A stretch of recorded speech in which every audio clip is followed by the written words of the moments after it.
สูงพี่น้องใต้ค่ะเนาะเมื่อในก็โทษเขาในวันที่4 เดือนธันวาคม2 เหง24แม่นเขายาม8 โมงปลายเช้ามินิท21 มินิทเมื่อในก็มีมาตรงตักกันทางอีก1 อ่อนมีเขายามปอดอ่อนตอน1อันว่าก็ตีว่าอันเกี่ยวเขาก็ตีมีอยู่ไว้กับว่าเขาก็ทำตีมาว่าเมื่อแจ้มันมาเฮ็ดมาให้มันมาเฮ็ดเมื่ออยู่เมื่อวันนี้แป๊บๆอันนั้นเฮ็ดซึกมันจะว่าแจ้ค่ะคนเฮ็ดซึกก็เก่าแจ้ก็เฮ็ดซึกนี่ก็ยิบกวางนี่ก็เขียงก็อะไรก็ให้ปีนคือเลยก็อะไรก็ให้เฮ็ดนั่นคือก็อะไรก็ขอในวันก็ย้อนกินเพก็อะไรก็มีกวางอันอย่าไปอันนั้นเป็นของคนแจ้ค่ะก็มีกวางก็กัดที่กินกู้มือก็อะไรเขาก็ย้อนกินเข้าไปก็อะไรเพอแล้วก็อะไรปันก็ว่าอันนั้นเพิ่นของคนแจ้ค่ะกวนอันอยู่อันอุบอันลาเดอัน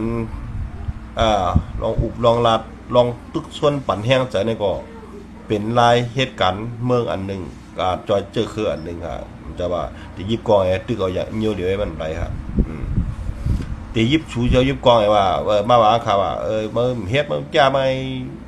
แน่ๆมาจะมาเฮ็ดหล่ะมาอยู่ได้ไปอยู่เมืองเบิ้นน่ะมันนั่นคนดีว่าจังไหนก็มีดังนำมีดังนำจะคนเดียน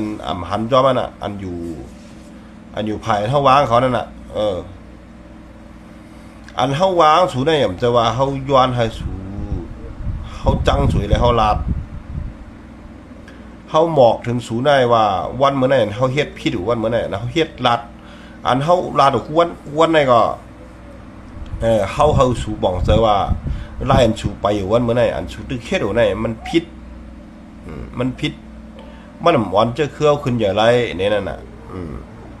มันได้อ่อนเฮาเปิ้นถังเรียกเฮาอ่อนเฮาคือเฮาในเปิ้นเตรียมสร้างกินเจอคือไตเฮาด้วยล่ะเปิ้นอุบสังก็เปิ้นลาดสังก็บ่จังบ่มังกรมาอ่อนมาอ่านข่าวอย่างก็มามีเจ้ากูก้อนะมีปลองว่าแต่มีว่ามีขามกูก้อใกล้มาว่าวนั่นเฮาแก้วเขียนเนาะสวยตุซึกใต้สูบในรองในตาเนี่ยกำสูกับมาบางเฮา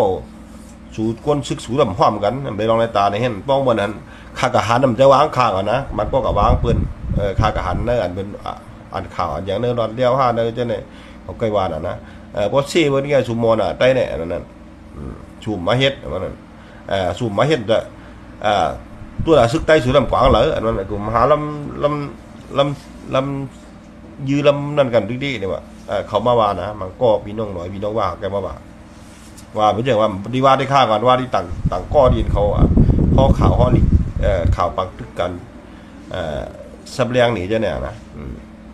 อันไหนค่ะน่ะป้อเหมือนนั้นเหมือนอย่างสุนก้นซึกสุกห้อยาได้สุ่มเขาตู้เดียหันว่าสุ่มผู้จักเจี๊ยบสุ่มผู้จักอายไว้น่ะเป็นวันนั้นเขาคาอายเตี้ยนน่ะครับแต่นะ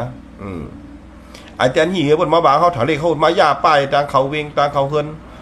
ย่าหลีกย่าไตเขาจะเนี่ยปันคนไตเขาเนี่ยดิบคนไตเขาอย่างมูอย่างหมาจะเนี่ยนะหรือบอกเคลื่อนใครอย่างก็เฮ็ดไหนเป็นเจ้าเคลื่อนมาปีกินเขาเนี่ยห่มนั่นน่ะเขาตัวอะไรวะเขาเป็นชึกสุดตัวอะไรวะก้นหลงใต้เหมือนให้กองวันเมื่อไหร่อันชุดที่เฮ็ดแบบนั้นเนี่ยเขาในเขาตัวขดุขัดตาเขาตัวหยาบตัวเย็นน่ะพวกวันนั้นมาเนี่ยชูก็ชูแล้วในตาแล้วซึกชูมันนั่นน่ะเปิ่นไปกำเขาได้เขาตึกเนี่ยนะมึงว่ามือชื่อเนี่ยค่ะอ่านญาติกอน่ะมันมาอ่านดีนว่าเจ้าของเพจแดงเงินอ่อนมันมาวางมันเป็นเจ้าวันแล้วก็ก็อย่างมันจะเจอเครื่องใต้ก่อนเจออย่างมาบางมันกับซับเลี้ยงเนี่ยศึกปืนลองปลองเนี่ยว่ามากอะไรเนี่ยมีเด็กใต้ชูก็ไม่เอาอะไรตาเลยไปวันไหนพวกวันนั้นเนี่ยเขาเป็นคนซึกในสุ่มผู้ตั้งเจี๊ยบวันเหมือนเนี่ยอันนั้นน่ะอันนี้อันเขาดีไอเตี้ยนน่ะนะจ๊ะเนี่ยเขาดีไอเป็นที่เขาเนี่ยเขาตัวอะไรก็ได้พวกวันมาวันนั้นมาเนี่ยเขาเป็นจำซึกเนี่ยมังมีโยในเขาก็หลีหูตัวเขาอันเปิ้นถังเลขเขาในวันเหมือนเนี่ยเขาเฮ็ดสังหลาเนี่ยเขาก็เป็นชึกเปิ้นมาเป็นชึกเปิ้นมา กวนคือเตวเนี่ยกับบ้านมันเป็นกวนใจลีเบิ่นมาในวันห้องบาเขขังยังไตกลายมาอยู่ยอมไตจะได้ไม่ยอมห้องต้นกะวางเบิ่นกะทางเล็กเบิ่นเบิ่นกะเซ่กะนี่เบิ่นนี่บอกคือไตนะกับให้กับเป้กินเบิ่นโยมเฮ็ดคนคือไตเนี่ยว่ามันนะอย่ามาอยู่เด้อมาอยู่เนื้อเกไตนะมันว่ากะลาว่าเขว่านี่ปลองจะในเฮาเป็นคนอำกะทางเล็กเบิ่นอำกะวางเบิ่นเนป้อเป็นเนวานนะมันจะมาอยู่จ้องห้องเนวานนะเมื่ออยู่จ้องเนี่ยปลองจะได้มาอยู่จ้องห้องดิจ้องมาอยู่จ้องดังถ้าเฮาก็มีน้ำหนักก็เฮาก็ตอนเฮาก็เคยมาสอนดิสอนเนี่ยเฮาก็อยู่จ้องมันเห็นน่ะเป็นแต่ก็ได้เสร็จเห็นนั้นอำต้นทางเล็กกันก็วันเหมือนแน่ๆเหมือนจังนั้นค่ะ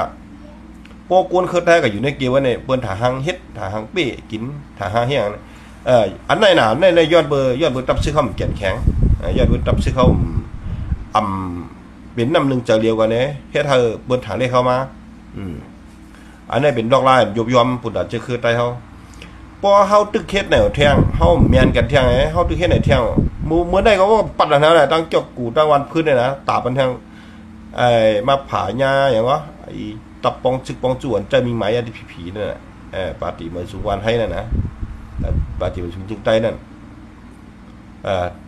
มันก็มีห่อไตก็เดี๋ยวว่ามีก่อนมีดิเดียมันดึงมีอันว่ามันจะตู้แน่นอนเตะมันดึงมี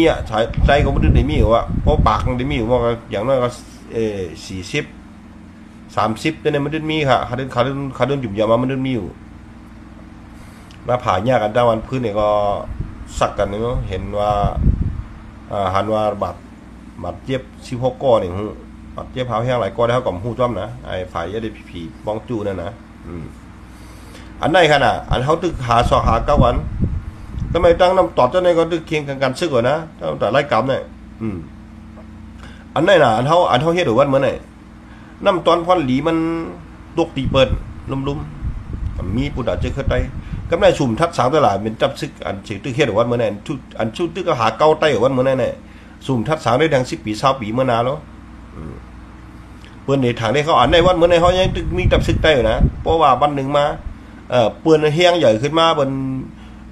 นำขึ้นมาดิ๊กๆเนี่ยเฮาได้ยอมลงเดียวๆนะเฮียงเฮายอมกันเฮากลุ่มพิษกันเฮากลุ่มตึกกันนี่ดูเปิ้นได้นำขึ้นเปิ้นนำเปิ้นหลีเฮานำเฮาหลีมันน่ะการซึกเนี่ยเปิ้นนำเปิ้นหลีเฮานำเฮาหลีพอเฮาดึกเฮ็ดไหนกันดิ๊กๆเฮาดึกเก่านี่มื้อนี่เก่าเช่มื้อเช่เก่าวางมื้อวางเก่าเนี่ยเก่ายอมมื้อยอมเก่าเนี่ยเฮาก็เอาเปิ้นว่าดุ้มๆไปเลยเฮ็ดในตั้งยอมเฮาเนี่ยมันดิมันโลกของที่เฮาหมดอ่ะเปิ้นได้นำขึ้นครับเนี่ยกวนคือเปิ้นได้นำขึ้นกวนเฮิมได้ยอมลงกวนคือไตเนี่ยเฮียล่ะนะเป็นกวนเมืองก็อิ่มมือจานการซึกปลายมือการซึกตาที่เฮ็ดซึกในมือน่ะเฮียอะไรกะให้ทำเฮามัดตึกกันเอาอย่างลูกพอหลีมันมีดีพลังมีชุมไตชุมรั่วเปิ้นน่ะได้มีเปิ้นน่ะได้เปิ้นได้นำขึ้นกวนเนี่ยมันก็เป็นซึกในกำเฮาอยู่ในเกว่าในอยู่ในเปิ้นมาอุบเลยเฮามันอย่างก้อนหอมจ้าเฮาซึกแอดผีนี่อยู่แล้วก็ไปไปเช่ๆก็ไม่เหอะเปิ้นมาอยู่ด้วยเปิ้นเก็บเก็บเอาลูกหลานไตขึ้นอ่ะอยู่ในปืนตีไว้เนาะเปิ้นตั้งข้านตะกะไรกะกำลังก็ให้ซึกเปิ้นก็เปิ้นในทางเลขเข้าว่าอันนั้นได้เฮากับฮู้อันนั้นได้เฮากับมันได้วนถึงร้องนั่นน่ะก้อยกาเฮาก็เฮ็ดเอาตั้งซึกเปิ้นได้เฮียงเปิ้นได้นำกะเฮ็ดได้ปอตั้งซึกเปิ้นได้เปิ้นเฮ็ดเตมันตึกเตมันไหเตเปิ้นลาเตเหมือนซึกไตเฮาเฮาเนี่ยเฮาตึกเตบ่ตึกกันบ่ตึกไตงั้นเฮาตึกฮอตเต้ก้อยกะเฮาไหลนำต้นอย่างนู้นวันเหมือนในยาที่ผีมาตึกโคราเนี่ยไหลต้นพรหลีสังก้อยกะเขาวนตาก้นลงห้อยน่ะเขาวนน่ะเขาเลยกินเกี่ยวเขาเลยเงินมาเขาเลยเงินดูปีเขาเลี้ยงเขาเต็มที่เขาให้กินเขาให้นอนอย่างก็ไรเนี่ยก้อยกะอันมันวนตาเจอคือมันตั้งนาทั้ง10 ปี20 ปีทั้ง50 ปีอันเหมือนน่ะเฮาเฮ็ดผิดมาเฮามาอะไรข่าวหมดทุกกูวันเนี่ยเจอคือเฮามาทุกข่าววันในย้อนมือเจ้าผ้าเฮาในเฮ็ดผิดมาเหมือนนั่นเนาะมือปานเจ้าผ้านั่นเฮ็ดผิดเดี๋ยวมาในโทซึกมาเมืองใต้เนี่ยนะอะไรโหส่งซานเนี่ยก็ย่ายื้อตายนี่วินนั่นน่ะรู้ได้นะนั่นน่ะกับในเฮาเฮ็ดผิดมาเหมือนนั้นเมื่อในเฮายังไข้หนายเหมือนนั้นก็เดิมเหมือนนั้นมือเดี๋ยวจ้าลุกขึ้นจังได๋